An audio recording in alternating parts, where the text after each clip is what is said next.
Para aquellos que quieren mejorar su vida devocional, para los que necesitan ayuda espiritual, para todos los que desean un contacto diario con Dios, presentamos Radio Amanecer en Estudio, un alimento espiritual para tu alma. Con nosotros, el conductor de esta entrega, Pastor Juan Francisco Scroggins. Señores, sean bienvenidos a nuestra entrega de Radio Amanecer en Estudio. Muchas bendiciones. Traiga su Biblia, su guía de estudio bajo la conducción del Espíritu Santo. Hoy es una linda oportunidad de seguir amando el estudio de la palabra de Dios, porque en la medida en que amamos el estudio de la palabra de Dios, la Biblia, amamos al autor de la Biblia, que es el Espíritu Santo. De ahí nuestra insistencia: no se aventure jamás en la vida de ponerse a abrir la palabra de Dios sencillamente para tener mucho conocimiento, estar al tanto de ciertas informaciones que da la Biblia para usted mantenerse en el medio, como dicen algunos. No. Eso no resulta. La palabra de Dios no es para que nosotros podamos estar en el medio brillando, quizás con mucho conocimiento, cuando no hay una aplicación correcta, literal, en esas hermosas enseñanzas de la Biblia en nuestro desarrollo personal. Cristo quiere que estudiemos la palabra de Dios. El Señor nos invita a escudriñar profundamente la Biblia con un propósito salvífico, que nos salve el Señor Jesucristo en primera instancia, y esa salvación pueda ser proyectada en cada estudio de la palabra de Dios. Hoy estaremos analizando el tema "Recibió lo que pidió", y recuerden que esta es la lección número 4 que estamos analizando en el trimestre Las Naciones, y el pasaje de la Biblia que nos está sirviendo de fundamento en Daniel 7:14, y le fue dado dominio y gloria y reino, y todos los pueblos, naciones y lenguas le sirvieron. Su dominio es eterno, que nunca pasará, y su reino nunca será destruido. Daniel 7:14. Saludamos aquí en cabina a nuestro apreciado amigo y hermano, el doctor Cristian Veras, quien está con nosotros en los comentarios a estas lecciones. Pastor, un saludo cordial y afectuoso. Gracias, estimado amigo. Gracias por el saludo. Bendiciones para usted y para nuestros oyentes. Quisiéramos en esta ocasión enviar un saludo a la profesora Minerva Santana, que nos encontramos, por cierto, coincidencialmente llegó el pastor Scroggins cuando ella me hablaba y nos estaba hablando de la bendición que ha sido el estudio de la palabra a través de este trimestre. Sí, yo quisiera unirme a este saludo, pastor. La profesora Minerva siempre, desde que la conocimos, ha sido objeto de admiración. Que Dios le guarde siempre, hermana Minerva. El camino, como dice por ahí un himno, es escabroso y los pies sangrantes están. Sin embargo, allá dista Canaán, y nosotros estamos llamados de parte de Dios para heredar las mansiones celestiales. Amén. También un saludo al doctor Glass Gutiérrez. Oh, sí. Ese gran líder. Gran amigo mío. Gran también. amigo también, así es. En días pasados lo encontré y me llamó donde estaba siempre con esa sencillez. Doctor Glass, un abrazo tanto para usted como para su familia. Pastor, y no quisiera que se me quede Samuel, el hijo de la profesora Minerva, porque está ella y está su hijo Sammy, a quien le tengo gran aprecio también desde niño. Fue compañero de estudio de mi hijo. Sammy, también un abrazo para ti, hijo. Que Dios te bendiga. Y no está mal que nosotros saquemos un tiempo para interactuar también con esos grandes amigos que tenemos. El doctor Glass Gutiérrez es un hombre de un trato fino. Así es. Ama el ministerio de la radio. Que Dios le bendiga, doctor Glass Gutiérrez, siempre colaborador, atento para servir. Y Pastor Veras, aprovecho el momento también para hacer un reconocimiento de un gran baloncestista aquí en la República Dominicana. No sé si lo ha escuchado mencionar, ex NBA, Luis Flores. Oh, Luis Flores, claro, él es que miembro sí. de la Iglesia Adventista de Sion. No me digas. Tuvimos el placer de abrazarle, de felicitarle a él, a su esposa y sus 2 niñas. Y Y hemos estado hablando de esto porque no con mucha frecuencia ciertos niveles de alto rendimiento, atletas, así hacen vida cristiana pública. Y Luis Flores es un miembro de la Iglesia Adventista de ahí de Sion. Luis, bendiciones junto a tu familia. Amén, amén. Un saludo de mi parte, no tengo el honor de conocerlo, pero un abrazo, Luis, y cuántos momentos de alegría, ¿no? Nos trajo al país, a todo el país. Claro que sí. Un dominicano en la NBA tremendo. Bendiciones. Les invitamos para que podamos orar en este momento. Querido Dios, Padre, infinitas gracias te damos y cuántas bendiciones hemos recibido a través de tu palabra. Por eso te pedimos que nos dirijas, que nos uses y que nos prepares para seguir avanzando y ayudando a otros a entender tu palabra en el nombre de Jesús. Amén. Pastor, sabemos que en el paso de Abraham por la tierra dejó un pueblo como Dios lo había dicho. Dios llamó a Abraham, estableció un pueblo y ese pueblo desde sus orígenes estaba representando dignamente a Dios, pero parece ser que el asunto del progreso afectó la misma estructura, la conformación de ese pueblo que estaba llamado a representar dignamente al Señor, y parece ser que llegó un tiempo en que querían ser igual que las naciones paganas, querían tener la misma religión, querían actuar como ellos, y entonces en ese desvío del pueblo de Israel que se extravió, hizo una solicitud casi inusual. Nosotros queremos ser igual que las naciones paganas. ¿Y qué fue lo que aconteció en ese sentido? En días pasados estudiamos una entrega, pastor, que tenía que ver con Nínive y Nimrod y Nínive. Y es evidente que el autor de la guía de estudio tomó como parámetro a Nimrod y a Nínive para demostrar que los reinos de la tierra, las naciones, surgieron monarcas que se levantaron en contra de Jehová. Y que los reyes, por nobles que eran al inicio, terminaban siendo megalómanos, tiranos, que en primer lugar arropaban a la nación, prácticamente la esclavizaban, se adueñaban de ellas, y entonces más tarde pues impedían que las naciones adoraran libremente a Dios, y lógicamente de que no fue el ideal divino de que hubiese rey. El único rey es Jehová, el único rey. Más tarde Dios lo permite para que estos sean solamente un corregente divino en la tierra y que comuniquen al pueblo y hagan el que el pueblo adore a Jehová, pero no fue el ideal de Dios. Y eso lo vemos en el inicio de Israel, donde originalmente Dios no quería que Israel tuviese un monarca humano como las demás naciones. Había lo que se conoce una teocracia,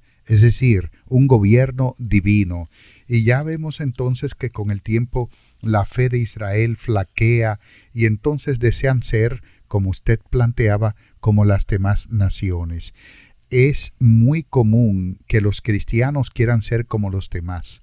¿Y saben por qué? Porque Satanás nos presenta que ellos son felices, que ellos están bien. Pastor, llamo su atención y la de nuestros oyentes a los actores de Hollywood. Sí. Las películas, eso es lo más feliz es una película. Usted ve, por ejemplo, una película donde los actores se aman y un amor tremendo y esto sí es lindo y la vida de ellos aparentemente es bonita. Cuando usted entra hoy, que nosotros tenemos internet, vemos que ese actor era un alcohólico, falleció por una sobredosis de alcohol, lleva 10 matrimonios rotos.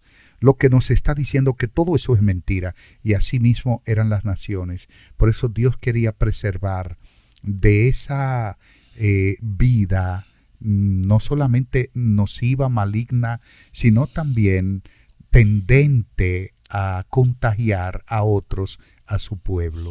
Pastor, usted no se imagina cuánto le agradezco por ese comentario que está haciendo, muy gráfico, y nos ayuda a entender que no podemos vivir en una burbuja.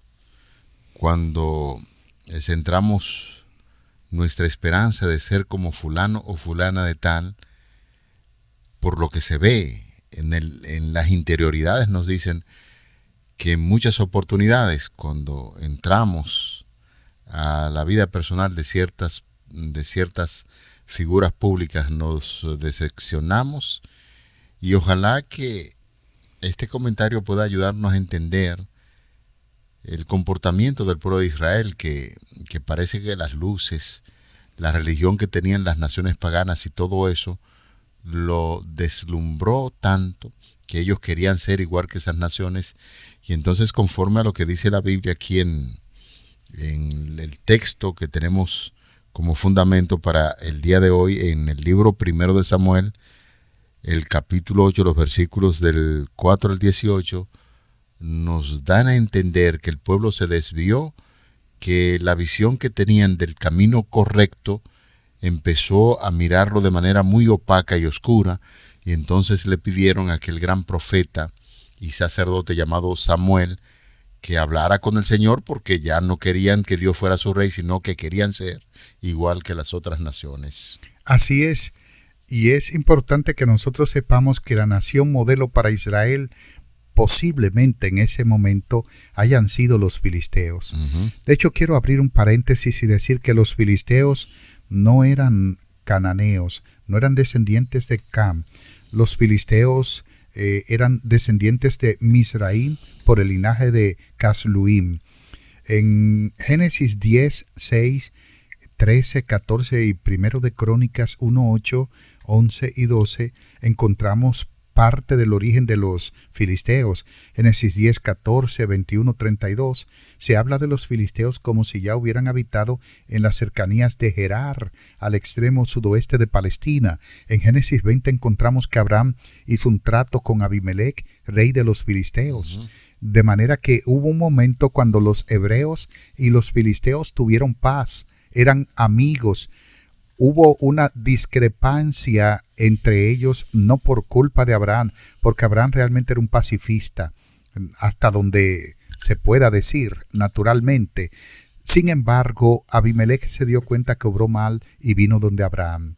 Lo que quiero decir es que los filisteos fueron un modelo, posiblemente para que Israel quisiera un rey como las demás naciones. Ya para este tiempo, en los días de Saúl, y de hecho al final del periodo de los jueces, durante la administración de Samuel como juez, profeta y sacerdote, los filisteos tenían guerreros bien entrenados en la guerra, bien entrenados. Los filisteos no fueron en realidad, porque rastreando nos damos cuenta que no fueron los que inventaron el hierro, porque Tubar Caín era un artífice que diseñó todo lo que tiene que ver con hierro y esas cosas, pero sí los filisteos fundieron el hierro, le dieron un realce, un auge a lo que tiene que ver este metal, y sus escudos y sus armas eran de hierro, y llegaron a conquistar y a ser una nación muy poderosa y temida. Los hebreos le temían, los israelitas, a los filisteos, y ahora quieren ser como ellos, y con un rey que los gobierne, que los dirija, y nunca se dieron cuenta que mientras Dios fue su rey, no perdieron una sola batalla.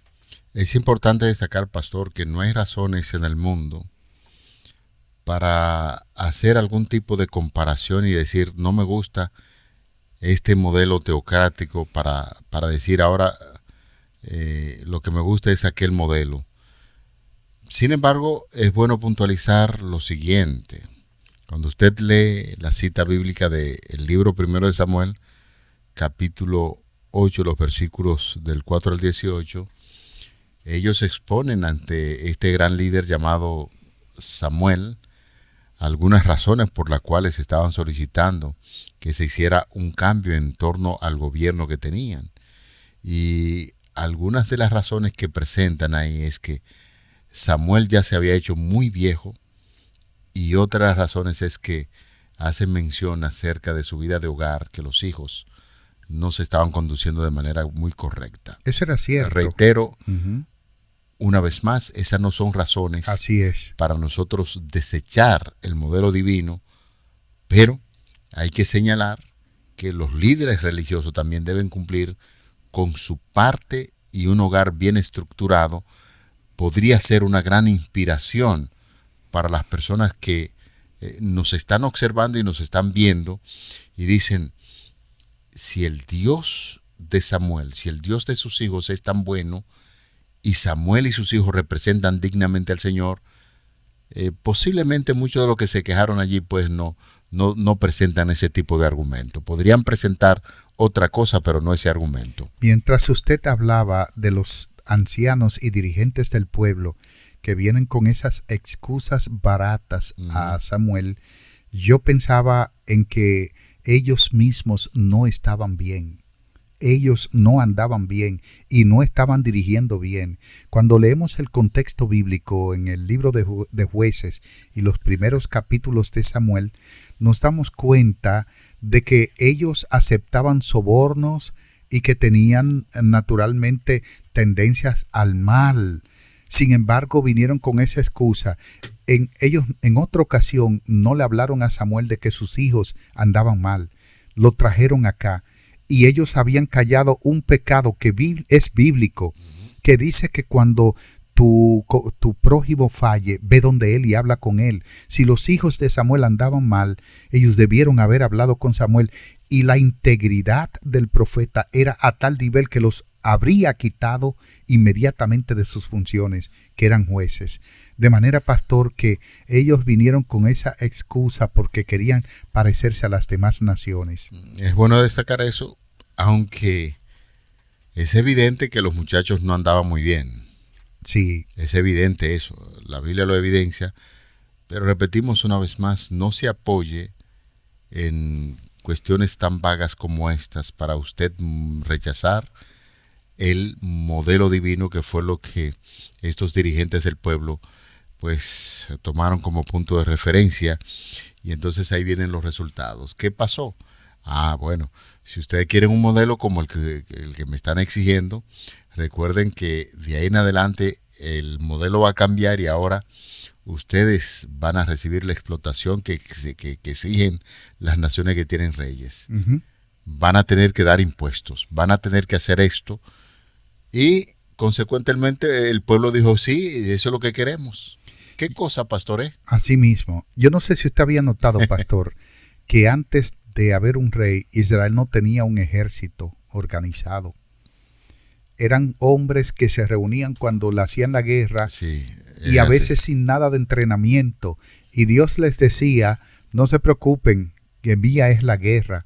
Dios salía delante del pueblo y ganaba cada batalla, indicando que la lucha no era entre hombres, sino entre dioses falsos y Jehová el Creador. Dios siempre ganaba, y gana y ganará. Ahora, nosotros podemos notar que una vez que piden rey, que Dios le dice a Samuel, escucha la voz del pueblo en todo lo que te digan, porque no te están desechando a ti, es a mí que me están desechando. El problema no era con Samuel, era con Dios. Ajá. De manera que ellos estaban rechazando a Dios como su gobernante, lo estaban desplazando del trono, le hicieron una huelga para quitarlo, y Dios es tan condescendiente que accede y le dice, déjalos, y aún así no los abandona. Pero al solicitar un rey, ellos iban a traer sobre sí padecimientos que también experimentaban los reinos paganos. Dios les dijo lo que iba a ocurrir, como por ejemplo reclutamiento militar para las guerras del rey, confiscación de bienes, impuestos y otros males, y que por supuesto también iban a descubrir por su propia cuenta que los poderosos tienden a gobernar para su propio beneficio, no benévolamente como Dios, que le daba al pueblo sin parangón. El pueblo ahora tenía que mantener al rey sus vicios y sus gustos. Y todo esto cosecharon por haber rechazado a Jehová. Óigame, y al fin y al cabo usted se sienta y dice, pero ¿y cuáles fueron los beneficios que recibió el pueblo de cambiar por un modelo diferente? ¿Qué tipo de beneficio? Ningún beneficio, todo lo contrario. La explotación, la servidumbre para poder mantener esa estructura jerárquica. Todo eso, y algunos modelos actualmente que todavía quedan en el mundo, se ve lo mismo. Es similar. O sea, la parte alta allá arriba, que no hace grandes esfuerzos, el pueblo tiene que hacerlo para poder mantener a esa gente que no hace mucha cosa. Uh-huh. Y eso era lo que se estaba viendo en ese tiempo. Y esto me hace pensar, pastor, por ejemplo, ¿cómo es que el ser humano llega a hacer cosas así con una mente tan capacitada, una mente que Dios le ha dado ahí y que nos hizo conforme a su imagen y semejanza y nos establece como diferentes en todo el marco de la naturaleza? Porque Dios colocó al ser humano para que gobierne la naturaleza. Entonces, ¿cómo es que los seres humanos pueden hacer decisiones así? ¿Será acaso que hay una mente superior que está influenciando en la capacidad mental que todos tenemos para que sigamos teniendo modelo al estilo satánico en lugar de tener el modelo que Dios establece como su Dios para servir a las naciones y a los pueblos? Yo quiero decirle que usted ya lo ha dicho, lo mencionó. Se llama gran conflicto, la gran controversia, un enemigo, un archienemigo disfrazado para que se vea a Dios como responsable de lo malo cuando Dios no lo es, trabaja en las mentes de los seres humanos para que saquen a Dios de sus proyectos y planes.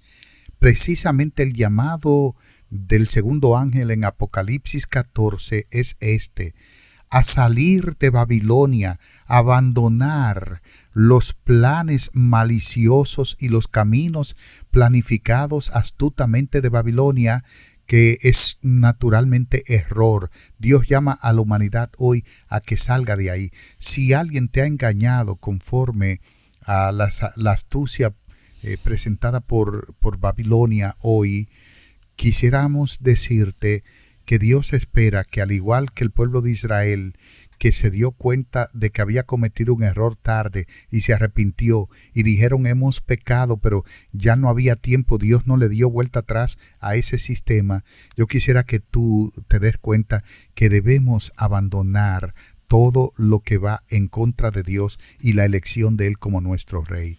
Es Satanás quien trabaja detrás de todo eso y nosotros debemos estar atentos, sobrios, para refutar esa tentativa de parte del enemigo. Esta lección nos lleva a un punto de reflexión muy importante.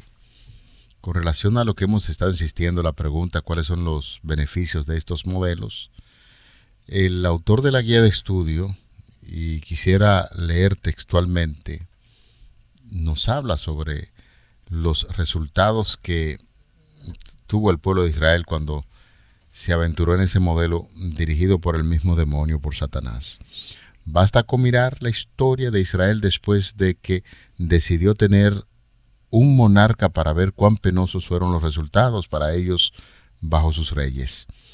Aunque algunos de estos fueron mejores que otros, incluso los buenos hicieron lo malo, como en el caso de David y Betsabé.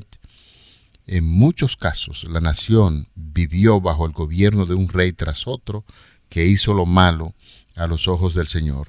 Y cuando nosotros hacemos una historia y establecemos el modelo de división que hubo en el pueblo, en el norte y en el sur, por causa de la misma explotación que los gobernantes hacían con el pueblo, notamos que la parte del norte, que se llamaba el pueblo, el reino de Israel, pastor, ninguno de los gobernantes hicieron lo bueno delante de Dios. Y en Judá, en el sur, aparecieron unos poquitos que hicieron lo bueno ante Dios. Así es. Sí. Entonces, uno se pregunta de nuevo, usted está repasando la historia del pueblo de Israel en su división, ¿qué de bueno tenían esos modelos? No, nada, en lo absoluto. Y es bueno destacar que terminó con el cautiverio del pueblo. Sí. Las decisiones de esos reyes terminó con el cautiverio del pueblo porque se alejaron de Dios y alejaron a la nación también. Por eso el autor dice en la última parte del día de hoy, mire lo que dice: hoy como ayer, todos los gobiernos humanos tienen algo en común. Pecadores gobiernan a pecadores. En vista de ello, no debería sorprendernos que las cosas no resulten bien. Tremendo. Cuando nosotros vemos la Constitución de Babilonia, no estoy hablando de la Carta Magna de Babilonia, sino cómo se constituye Babilonia para el tiempo de Nabucodonosor. Fue una nación poderosa, pero cruel, tirana. Las cosas horribles que se hacían en Babilonia no tienen parangón. Por ejemplo, los asirios, los babilonios, los medos y los persas también, que eran un poco más nobles. Los medos y los persas eran descendientes de Jafet, pero los babilonios eran descendientes de Cam, y los camitas fueron más terribles que cualquier otro habitante de la tierra. Esos cananeos. Por ejemplo, Nabucodonosor, históricamente, y en el capítulo 6 del libro de Daniel, lo que dice es que tenía un horno, una pira, donde quemaba vivo a las personas. No fue Daniel, los 3 jóvenes que fueron echados en el horno de fuego en el capítulo 3, no fueron solo ellos. Era un horno, y en Jeremías, en el libro de Jeremías, lo dice, que Nabucodonosor tenía una pira, de manera que era una crueldad terrible. Ahora, en nuestros días, como el autor de la guía de estudio decía, pastor, el nombre Babilonia aparece con frecuencia como una clave en los primeros siglos del cristianismo, en la literatura judía y cristiana, para referirse a la ciudad de Roma, al Imperio Romano, y por supuesto a la Roma cristiana. Por ejemplo, el libro quinto de los oráculos sibilinos, que fue una obra judía pseudoepigráfica que data alrededor del siglo II, presenta algo que tiene el propósito de ser una profecía de la suerte de Roma, estrechamente paralela con la descripción de Babilonia, simbólica a la Babilonia del Apocalipsis. Por eso es que Juan, en el capítulo 11 de Hechos, dice que Cristo murió en Sodoma y Egipto, dice, donde fue crucificado. Es una alusión simbólica para referirse a que son naciones, tanto Babilonia, la Babilonia histórica, como la Babilonia espiritual del tiempo del fin, como Egipto y Sodoma, fueron pueblos en contra de Dios, en contra de su culto, y es precisamente lo que el Señor hace, mantener un control sobre esas naciones para que el mal no gobierne definitivamente y no liquide a los justos ni elimine el conocimiento de Dios en la tierra. Es así, una linda forma de nosotros finalizar esta lección del día de hoy, reflexionando que el modelo divino es el que debe siempre reinar en nuestro medio. Vamos a orar. Padre, gracias por tus bendiciones del estudio de tu palabra. Te pedimos que gobierne nuestros corazones, que tu modelo sea siempre el modelo que decidamos seguir, y que las bendiciones nos alcancen de tal manera que podamos reflejar esas bendiciones a las personas que nos rodean. En el nombre de Jesús te lo pedimos. Amén. Para aquellos que quieren mejorar su vida devocional, para los que necesitan ayuda espiritual, para todos los que desean un contacto diario con Dios, hemos presentado Radio Amanecer en Estudio, un alimento espiritual para tu alma.